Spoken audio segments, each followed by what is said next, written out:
Estados Unidos llegó hasta Trump? Ay, vos pensás que yo tengo la respuesta. Y por lo menos sabés un poquitito más que nosotros tres juntos. Yo puedo aportar algunos elementos.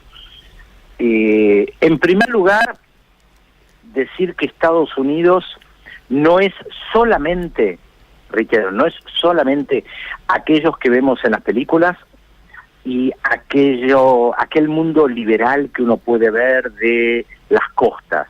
Esto es la zona de Nueva York y la costa este y oeste, perdón, este, sí, bien digo, y en la costa oeste de Los Ángeles, por ejemplo, California. Estados Unidos es mucho más que eso.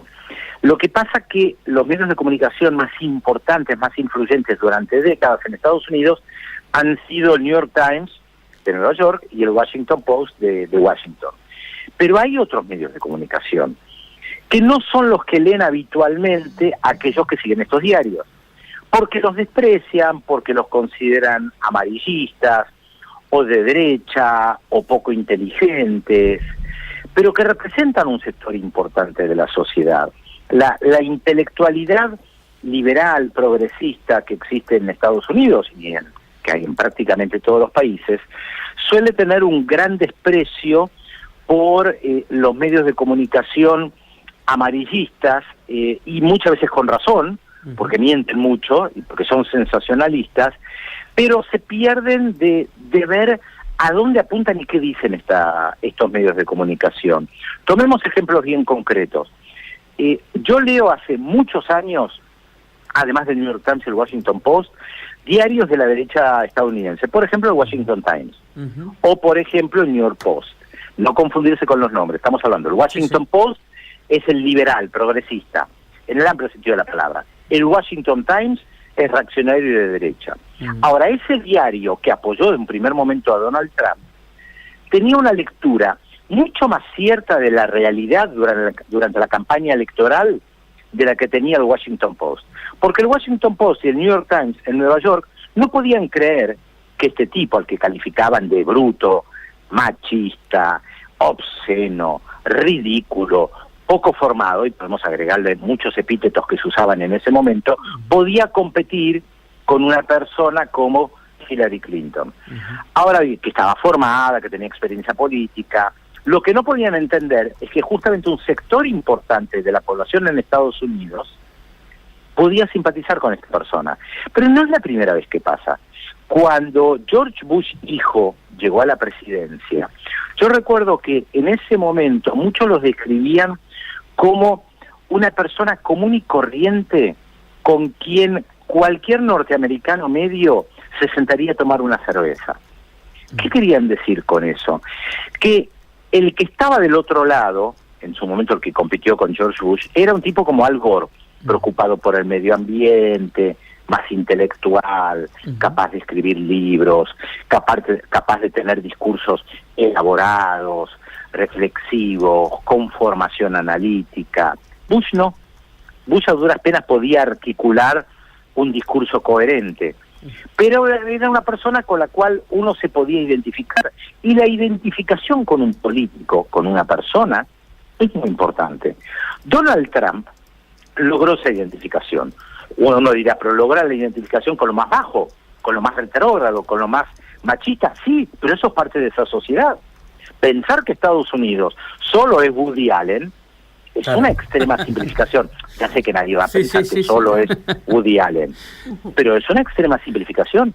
Hay otro Estados Unidos que suma millones de votos y que Donald Trump supo interpretar, que refleja el cansancio en contra de estos sectores liberales progresistas que quieren disolver la familia porque están a favor del divorcio o del aborto, y hay sectores muy conservadores y muy religiosos en Estados Unidos que tal vez no llegan a los medios de comunicación que habitualmente nosotros podemos consumir, por ejemplo, en la Argentina, pero que tienen un gran peso, y Trump supo leer eso mucho mejor que Hillary Clinton y los sectores progresistas. Cortito, Gabriela Sam, mi compañera también, como para terminar, querido Pedro. Pedro, buenos días. A ver, me equivoco mucho si digo que además de todo lo que acabas de decir, ¿Esto ratifica el éxito de la fórmula casi explosiva del marketing y del dinero? ¿De cómo se lo instaló? Sin dinero, en Estados Unidos no puedes hacer campaña, eso descontado, porque es un sistema político que se basa en que puedas tener mucho dinero. Por eso hay pequeños partidos que no pueden hacer campaña en todos los estados, porque no le dan los recursos. Y es un sistema hecho para que haya 2 partidos nada más. Y en segundo lugar, el marketing es fundamental. Ahí sí podemos volver a apelar a cuántas películas han hecho en Hollywood de cómo se construye un candidato. A través del marketing, las frases hechas, las miradas, saber qué decir. Ninguno de los debates que tienen los candidatos son debates espontáneos. Son debates profundamente estudiados y elaborados para saber qué decir en un determinado momento o cómo pegar en un determinado momento. Para los que les gustan las series, vean la serie esta que refleja el juicio a O.J. Simpson, tremendo. El jugador de fútbol estadounidense. Tremendo. Cómo, no importa la verdad, todo lo que hace la defensa es ensuciar de manera permanente para llevar el juicio a un lado completamente diferente de la verdad. Hay una frase de esa serie que dice, uno de los abogados de O.J. Simpson dice: gana el que mejor cuenta la historia.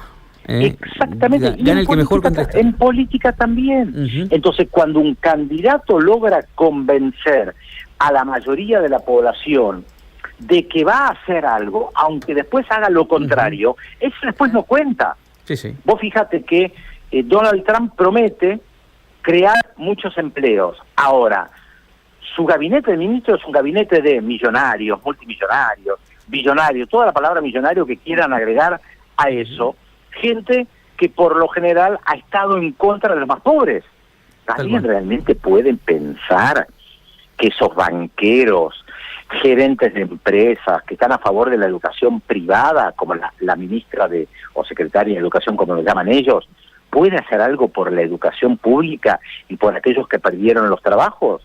Y es irrisorio, pero se supo contar la historia. Ahí está el tema, sabe contar la historia. Muy bueno lo que ustedes agregaron, porque en la película, en la serie es real, y en la política es real. Hay que contar una historia, y el que mejor convence de que tiene la mejor historia puede ganar para después gobernar. Y después, cuando gobernás, es otra historia si lo que dijiste es verdad o no.